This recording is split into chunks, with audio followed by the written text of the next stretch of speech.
आप सभी को मेरा नमस्ते। मैं डॉक्टर निधि वाजपेयी, अखिल भारतीय आयुर्वेद संस्थान में स्त्री रोग एवं प्रसूति तंत्र विभाग में थर्ड ईयर की पीजी स्कॉलर हूँ। मैंने all India PG entrance test में 2017 में 5th रैंक हासिल की थी। अभी आया पीजी का एंट्रेंस टेस्ट 14-15 दिनों के बाद है। तो आज मैं जो स्टूडेंट्स इस टाइम पे अपियर होने जा रहे हैं उनके लिए कुछ अनुभव अपने शेयर करना चाहती हूँ कि इन 15 दिनों में किस तरह से अपना मेंटल सेटअप करना है और किस तरह से अपने मन को प्रेरित करके रखना है कि आप अच्छे से अच्छे मार्क्स ला पाएँ। तो सबसे पहले बात करेंगे इस समय के होने वाले डर की। तो सबसे पहला डर है भूलने का डर, जो आपको अभी इस टाइम लगेगा कि मैंने तो ये टॉपिक इतनी बार पढ़ा है, इतना मेरा फिंगर टिप्स पे था ये टॉपिक, फिर भी मैं भूल गया, या फिर ये क्यों रिकॉल नहीं हो रहा है। तो आप यकीन मानिए ऐसा सबके साथ होता है, सबके साथ होता है। जितने लोगों ने प्रिपरेशन की है, जिन्होंने बहुत अच्छे से प्रिपरेशन की है, उनके साथ ये ज़रूर होता है। इसलिए ये सिर्फ डर है, ये आपकी थॉट है, इसको थॉट ही रहने दो आप। बट अपने मन में इसका मनन मत करो कि ये याद क्यों नहीं आ रहा, उसका स्ट्रेस भी नहीं लेना है। आपको करना क्या है, ऐसा हो रहा है, होने देना है।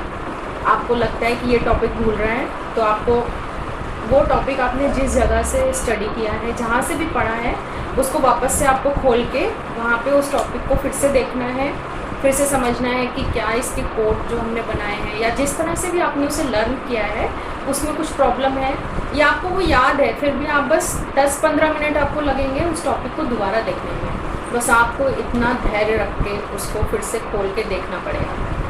और बार बार ये चीज़ें होंगी, लेकिन इनको बिल्कुल भी अपने ऊपर हावी मत होने दो आप कि ये कैसे हो गया, ये तो मैं भूलना नहीं चाहिए था, ये क्यों भूल रहा हूँ। इसलिए इसको बिल्कुल भी स्ट्रेस नहीं लेना है। दूसरा डर है कि एग्ज़ाम कैसा होगा, कैसा पेपर आएगा, पता नहीं कैसे क्वेश्चन आएंगे। तो इस पर तो हमारा कंट्रोल है नहीं। हमारा अधिकार क्या है, सिर्फ पढ़ाई करना। तो हम सिर्फ पढ़ाई कर सकते हैं, पेपर कैसा भी आए। और आउट ऑफ सिलेबस क्वेश्चन जो होते हैं वो 2, 3, 4 इससे ज़्यादा कभी भी नहीं होते हैं, जो कभी मैटर नहीं करते। वो वो क्वेश्चंस होते हैं जिनमें हमारी नज़र नहीं गई या हमने ध्यान नहीं दिए। तो इनके लिए तो परेशानी नहीं होना है, क्योंकि बाकी का पेपर तो आपको आता है, आपने पूरे साल पढ़ा है। तो इसलिए इसके बारे में भी नहीं सोचना है, सिर्फ अपना पढ़ाई करना है। और अब ये ही समय है कि आपको अपनी सारी पॉजिटिव एनर्जी को इकट्ठा करना है। ये 15 दिन आपने साल पर, 1.5 साल, 5 साल जो भी सोचा, वो अपनी थॉट एक किनारे करो। इन 15 दिनों में आपको सिर्फ अपनी सक्सेस के ही चीज़ें सोचनी है। सिर्फ यही सोचना है कि इन 15 दिनों में मैं किस तरह से अपना पूरी अपनी एनर्जी को इकट्ठा करके अपने इस एग्ज़ाम में झोंक देना है, सब लगा देना है। और पॉजिटिव होके आप जितना एग्ज़ाम दोगे उतने ही अच्छे रिजल्ट्स होंगे आपके।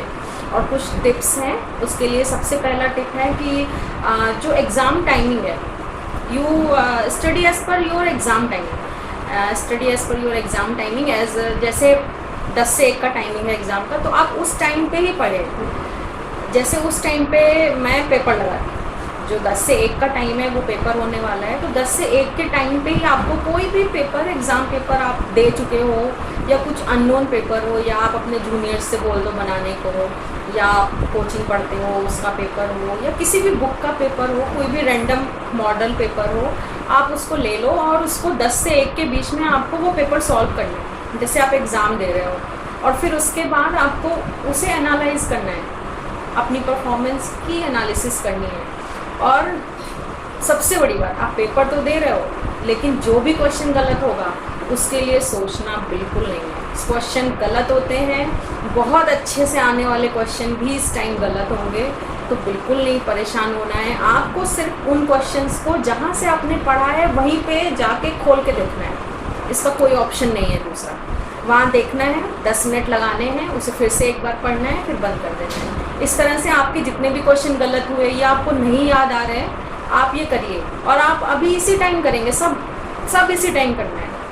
इन 15 दिनों में आपको ये बिल्कुल हरी में नहीं रहना, बिल्कुल भी आप जल्दी में मत रहो कि अरे अब सिर्फ 15 दिन है, अब मैं कैसे ये भूल रहा हूँ। इससे बिल्कुल परेशान मत हो, ये सबके साथ होता है। दूसरी चीज़ आती है कि इस टाइम पे आपको वही चीज़ें रिवाइज़ करनी है जो आपने पहले पढ़ी हैं। कोई भी नया टॉपिक या लग रहा है आपको अरे ये चीज़ तो पढ़ी नहीं, तो उसको अभी मत पढ़ो। और इस टाइम के लिए मैंने तो अपने टाइम पे कुछ नोट्स बनाए थे जो मेरे अक्सर भूल जाते थे क्वेश्चंस, तो मैंने वो 15-20 पेजेस बनाए थे, तो मैं उसे पढ़ती थी। बाकी पेपर डेली लगाना है आपको, 10 से 1 के बीच में आप पेपर लगाओ, उसे सॉल्व करो और उसको एनालिसिस करनी है। और सबसे बड़ी चीज़ कि आपको परेशान नहीं होना है, क्योंकि ये आपकी 1 साल की मेहनत नहीं है।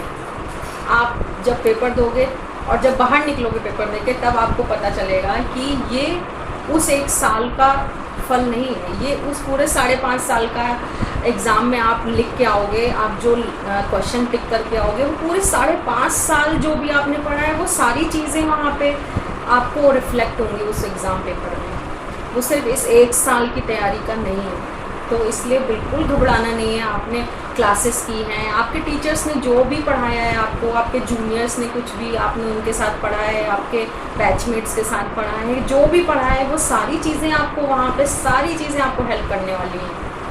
तो ये बिल्कुल भी सोचना नहीं है कि मेरी तैयारी कैसी है। आपकी तैयारी भले ही सब ऑप्टिमल हो या पूरी आपको लगता हो कि मैं और कर सकता था, लेकिन प्लीज़ इस टाइम पे सिर्फ सक्सेस होने के लिए, सिर्फ सफल होने के लिए पेपर दो। आप बस ये सोचो कि बस ये पेपर देना है क्योंकि मुझे इसमें अभी सिलेक्शन लेना है, आपको रैंकर बनना है, इसके लिए पेपर देना है। दूसरा थॉट अपने मन में नहीं लाना है। और लास्ट में बस एक ही चीज़ कि रोज़ का सूर्योदय देखना है और उससे कुछ सीखना है। धन्यवाद।